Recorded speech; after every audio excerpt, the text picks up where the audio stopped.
s obzirom da je PlayStation 5 izašao tek prošle godine, gdje je na tržištu nekih 7-8 mjeseci, bilo je glupo da govorimo o ovoj temi ranije iz razloga što nije jednostavno bilo igara, to jeste PlayStation 5 ekskluziva. Stoga krenimo redom i polako.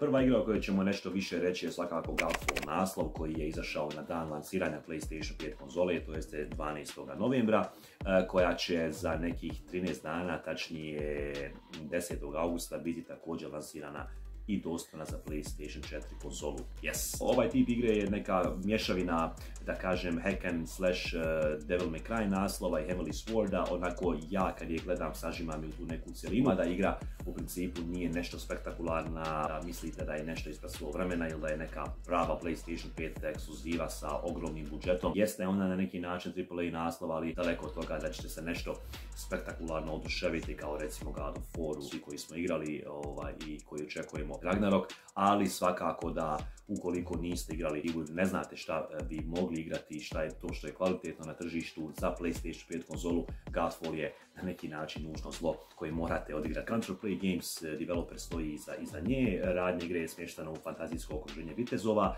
gdje se suočavate sa glavnim antagonistom Markosom, s kojim ćemo se boriti na Aperionu kao jednim od glavnih dijelova mape Godfall igre. Blue Point Game developer je lansirao, čini mi se, dokumentarac Making of, jako interesantno, ukoliko niste to gledali, svakako topla preporuka. Ovo je, da kažem, iz edicije hardcore gaming naslova, pa ukoliko ste ljubitelji igara poput Dark Soulsa, Bloodborne, Darksiders trilogija, ovo je svakako topla preporuka da je odigrate. Ukoliko niste ljubitelji ovog žanra ili nemate iskustva sa igranjem ovakvog tipa, apsolutno zaobiđite u širokom luku.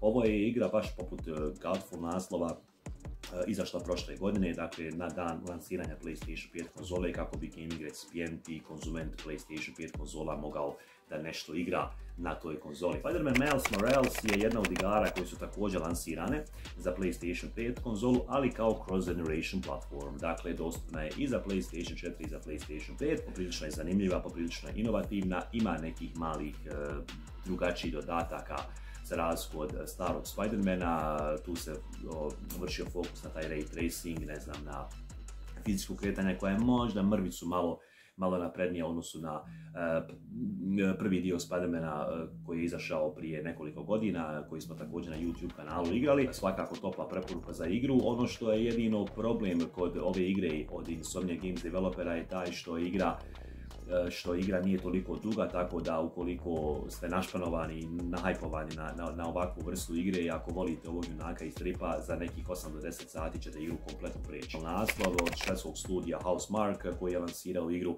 30. aprila 2021. godine, još uvijek je igra, da kažem, sveža na tržištu i jako dobro kotira. Fokus glavne priče govori o protagonistici iz igre imena Selena, koju grčko-američka izviđačka svemirska jedinica imena Astra šalje na dalek put oko svemira, gdje naša junakinja iz nekog razloga odluči odbiti naredbe te se uputi na fiktivnu planetu Astra, sve u cilju praćenja signala bijele sjene. Došavši na planetu Astra, vrlo brzo shvata da je na istoj postojala vanzemaljska civilizacija koja je prepuna kipova i ksenotehnologije. Ova igra, baš poput Deadloop naslova, imaće taj sistem u kojem kada umrete morate krenuti ponovo iz početka, to jest sa vašeg mjesta kokpita odakle ste igru i započeli, s tim da se Astra planeta kada umrete i oživljavate polako mijenja, gdje ćemo zahvaljujući takozvanoj ksenoteh i ksenotehnologiji moći brzo prijeći nionsu po koje smo došli, gdje smo završili taj naš život. Imamo još jednu igru koju ćemo nešto reći, naravno to je Ratchet & Clank Rift Apart naslov, igra Insomniac Games developera koji je bukvalno u 8 mjeseci lansirao dva velika AAA naslova na tržište. Prvi je Spider-Man Miles Morales, o kojem smo malo čas nešto više rekli,